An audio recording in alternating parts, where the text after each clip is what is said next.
રાજ્ય પરથી પૂરનું સંકટ થયું હળવું. કચ્છ અને સૌરાષ્ટ્રના 6 જિલ્લામાં આજે રેડ એલર્ટ. તો ગીર સોમનાથમાં ઓરેન્જ, સુરેન્દ્રનગર, અમરેલી, બોટાદ, ભાવનગરમાં યલો એલર્ટ.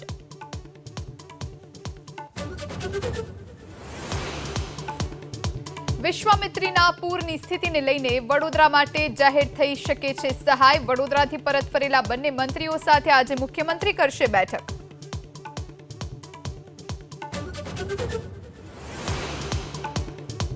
વળતું નદીના પાણી ફરી વળતા દ્વારકાનું જામ રાવલ જળમગ્ન. અનેક મકાનોમાં ભરાયા પાણી. ગ્રામજનોની મદદ માટે પહોંચી આર્મીની ટીમ.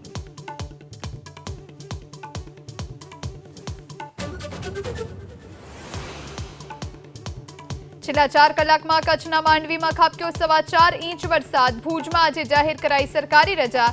નાના રણમાં જ્યાં જુઓ ત્યાં પાણી જ પાણી.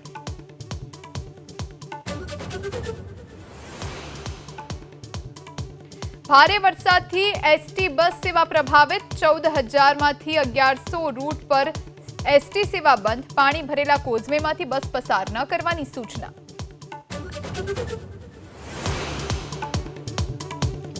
ભારે વરસાદના કારણે રાજ્યમાં 916 રસ્તા વાહન વ્યવહાર માટે બંધ. 2 નેશનલ હાઈવે, 66 સ્ટેટ હાઈવે અને 758 પંચાયત હસ્તકના રસ્તા પર ખોરવાયો વાહન વ્યવહાર.